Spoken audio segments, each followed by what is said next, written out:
Hello everybody, James Films here. It's been a few weeks since the release of my video on the true scale of Roblox's predator problem, and it has gotten a lot of attention.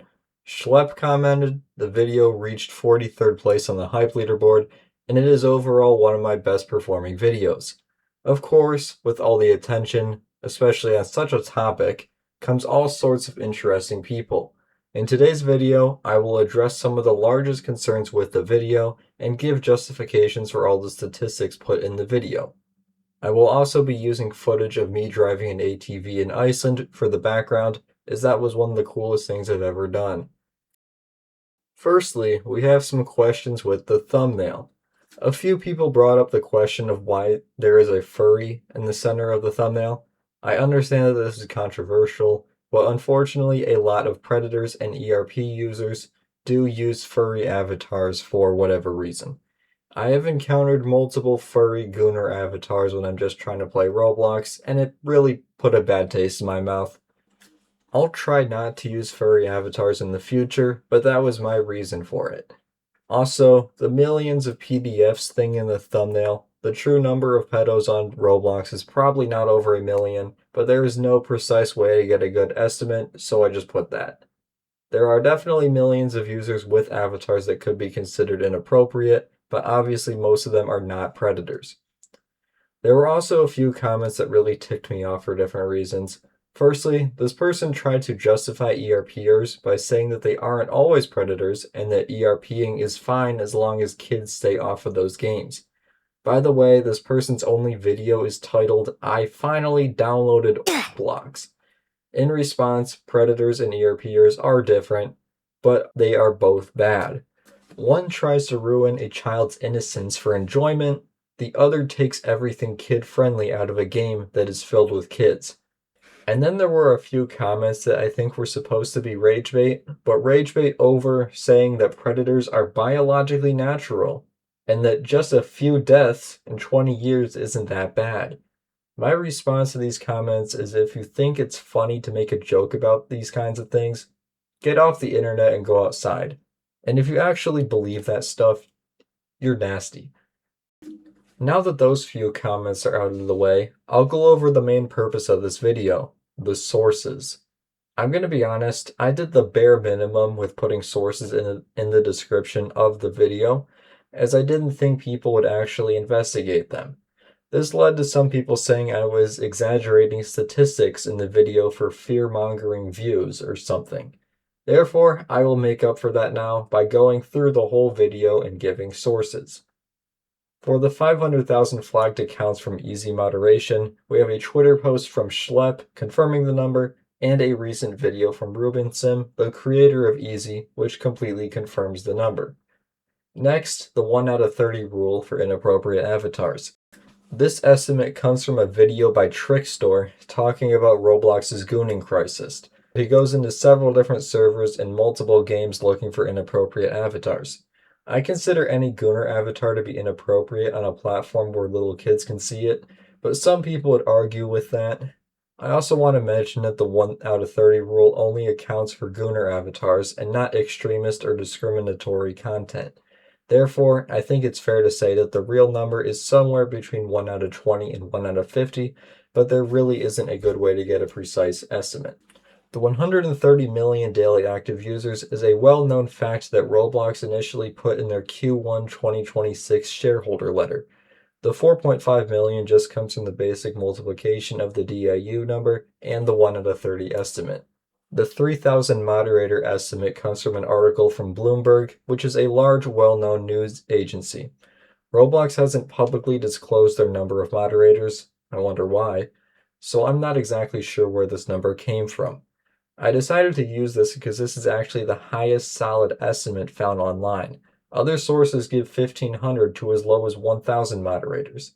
And again, the 44,000 users per moderator is just basic division. And then we have the world map of every country to take action against Roblox. The majority of these countries have news articles confirming action compiled in the Child Safety on Roblox Wikipedia. The only ones not mentioned on the Wikipedia that I put on the map were Vietnam, South Korea, and Denmark, which I have linked articles for in the description. Also, Saudi Arabia has had restrictions on Roblox chat, but I was unaware of that when making the video, therefore did not highlight it. Also, all the US states are mentioned in the same Wikipedia page. And then there is the 24,522 cases of child reported to the National Center for Missing and Exploited Children. This number isn't publicly available anywhere that I have seen on the NCMEC website, but it comes from part 2 of Chris Hansen's documentary on the dangers of Roblox. Hansen likely had to contact NCMEC for this estimate. Also, there is a slight wording error in my video. The 24,000 were just cases that Roblox reported to NCMEC. Knowing Roblox, the real number was likely higher. Then there was the 5% rule for online predation. Multiple people said that in reality, there were 20 million cases of online predation reported to NCMEC in 2024, which is the answer Google Gemini will give you. If you go to the actual website, NCMEC has reported 456,000 cases of online enticement in 2024. The 20 million is probably the total number of cases ever reported to NCMEC and included more than just online predation. For the 160 lawsuits, now over 170 lawsuits, that number can be found from several sources and is a commonly accepted fact. The fact that Roblox is trying to force lawsuits into private arbitration has also been confirmed by multiple news articles. The 30 Roblox predators arrested number is again put in the child safety on Roblox Wikipedia, but also within some other legal websites. Finally, and most controversially, there was Thomas Medlin and Haley Busby. I've had to argue with multiple people on whether or not Roblox was involved at all with either of these teens losing their lives, but there is good evidence to support both of them. For Medlin, while police believe he took his own life by jumping into a river, Thomas's own mother confirmed that Thomas said he was going to meet up with someone he met on Roblox before disappearing. If you read the police reports, you will see that there was about a 2.5 to 3 hour period between his disappearance and his estimated time of death. He was last spotted at the Grand Central Terminal in Manhattan and is believed to have jumped off the Manhattan Bridge. The distance between these two locations is only around 3 miles. I really can't imagine a 3-mile train ride taking over 2 hours, so I think a meetup with a predator could easily have happened in that time. This is just my own personal speculation, but there isn't really enough information to confirm or deny my theory. While a Roblox representative said that there was no suspicious activity on Medlin's account, Thomas's mother said that he had 5 or 6 Roblox accounts, so things could easily have been going on elsewhere. Again, just speculation. Then there's Haley Busby.